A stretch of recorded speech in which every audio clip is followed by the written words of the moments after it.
Live from 6 News, the station on your side. This is The 7. Good evening, I'm Bo Williams and welcome to The 7. Let's get a look at the big 7 stories right now. Topping the list, an officer-involved shooting in Sevier County leaves one person dead. The TBI has released the name of the person who was shot and killed by Sevier County deputies. Deputies were serving a felony warrant from Knox County on Leroy Victor Brooks at a Days Inn in Pigeon Forge. During the encounter, 3 deputies opened fire. Now, 6 News asked the DA's office about the warrant. We're told it was for violation of probation for attempted second-degree murder and new warrants for theft and evading arrest. That attempted second-degree murder conviction stemmed from a Christmas Eve incident back in 2023 where Brooks fired shots at Knoxville police. Now, I want to show you some body cam from that night. Brooks pleaded guilty to attempted second-degree murder and was sentenced in that crime to time served and 8 years supervised probation. Now, back in 2011, Brooks was also convicted in a bank robbery at what was then the First Tennessee Bank on Western Avenue. He was sentenced to 63 months in prison and got out on supervised release. Next on our Big 7 list for you, an Oak Ridge man will spend nearly 3 decades in a federal prison. This is after he admitted to distributing child sexual abuse material. Prosecutors say 48-year-old Travis Todd was sentenced to 27 years after contacting an undercover Homeland Security agent online and sending illegal images. Investigators traced the account back to Todd, and a search of his home turned up dozens of files. After his release, Todd will be on lifetime supervision and required to register as a sex offender. Next for you tonight, a former Rockwood police detective will spend more than a decade in federal prison after admitting he tried to entice a child online. The Justice Department says 39-year-old Charles Carruthers was sentenced to more than 12 years after contacting someone he believed was a 15-year-old during an undercover operation. Investigators say he requested explicit photos and sent images of himself, later learning the account belonged to an undercover officer. Carruthers, a former Rockwood detective, was fired and will have to register as a sex offender after his release. Next on the 7, the Knoxville Regional Transportation Planning Organization is looking to address congestion along the I-4075 corridor west of Knoxville. This is the area that runs from the 4075 interchange in Loudoun County to the 640 interchange west of downtown Knoxville. Earlier today, TDOT provided an update on the study to local leaders, including Knox County Mayor Glenn Jacobs and Knoxville Mayor India Kincannon. TDOT says the study began 2 years ago with the goal of reducing congestion, improving traffic times, and modernizing roadway systems. TDOT is evaluating a number of options, including widening the interstate, adding collector-distributor roads, adding choice lanes, building an I-75 bypass, and an express bus line. TDOT Regional Director Amanda Snowden says the future of the 4075 corridor is worth investing in. So Tennessee is seeing unprecedented growth during this time. Everybody wants to come to Tennessee. So that growth, folks are using our interstate system both for inner city trips as well as coming through Tennessee, trying to get to other points of interest.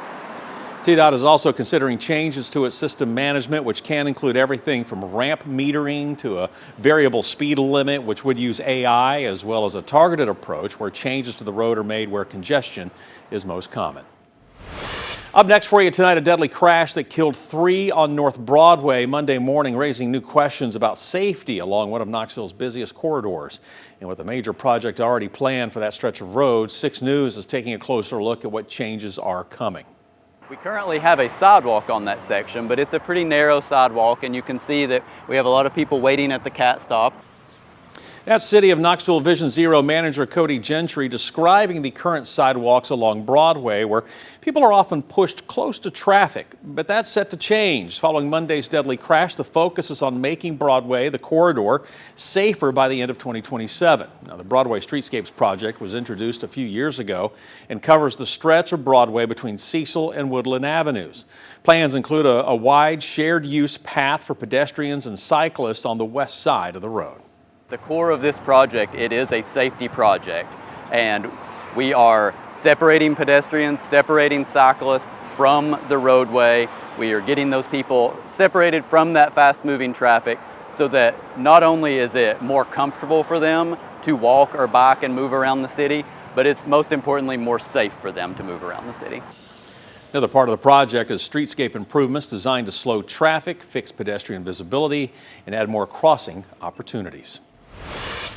Next on the 7 tonight, Second Harvest Food Bank of East Tennessee expanding its Harvesting Hope program by partnering with more local farmers and growers. The program purchases locally produced food and distributes it to families facing food insecurity across East Tennessee. While Second Harvest is best known for collecting and distributing donated food, its Harvesting Hope program takes a different approach. The program purchases products directly from local farmers, helping support agriculture while also providing fresh food to families in need. One of those partners is KSB Apiary in Claiborne County. For the past 3 years, Ken and Sally Barron have provided honey and homegrown vegetables through the program. I believe Harvesting Hope is a program that helps people get the next step. Doing the next step, sometimes it's hard to get going and you need that little help just to get you going. And so I think Second Harvest, Harvesting Hope, they're helping not only the farmers get to that next step, but also the people they give to. So everybody needs that sometime in their life. Second Harvest says the program currently works with nearly 60 farms across its 18-county service area. Organizers hope to grow that number to more than 100 farms over the next 5 years.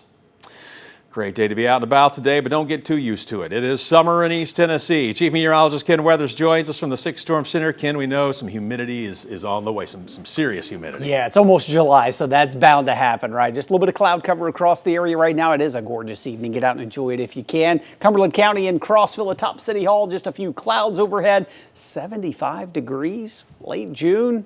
7 o'clock, we'll take it. 76 in Jamestown, 80 for Dandridge and Newport, 81 for Knoxville and Maryville, and really it just feels very comfortable still. That's what the green shading is. The blue, dry conditions, yellow, a little muggy, and we'll see a lot more of that as we go over the next couple of days, but it's still dry enough that we're going to see temperatures fall off into the upper 50s and low 60s tonight. A little bit of patchy fog near some of the waterways, otherwise a quick warm up tomorrow. We were 82 today, looking at about 88 for tomorrow, so on average about 6 to 10 degrees warmer area wide compared to what we saw for today. Then, as Bo mentioned, the humidity really starts to build. You'll notice it Friday and certainly through the weekend. We're in that tropical zone. And Friday into Sunday, there will be at least some storm chances across the area, between about 30 and 60% coverage Friday into Sunday. Then next week, not expecting any rain chances, but it's still humid and it's still hot. I'll explain what I mean coming up in just a minute, Bo. Boy, the AC is going to be running overtime. Splash pads are going to be packed. It's always a good idea to download our free Storm Team 6 weather app. It lets you stay on top of the weather wherever you are. You can monitor those temperatures. To download it, scan the QR code on your screen. You can also search Knoxville weather in the App Store or Google Play. All right, next on the 7 for you tonight, Tennessee's legislative session may be over, but some of the state's newest laws are just about to take effect. Matter of fact, in 1 week, several high-profile changes officially become law. One law passed, known as the Voucher Expansion Program, will expand the Education Freedom Scholarship Program. This will provide funding to families, which will help pay for students to attend private schools. Another law that passed will allow state and local leaders to choose who will be able to serve on the boards of airport authorities. And then a third that will go into effect July 1st in Tennessee will expand circumstances in which a person can use deadly force to protect their property.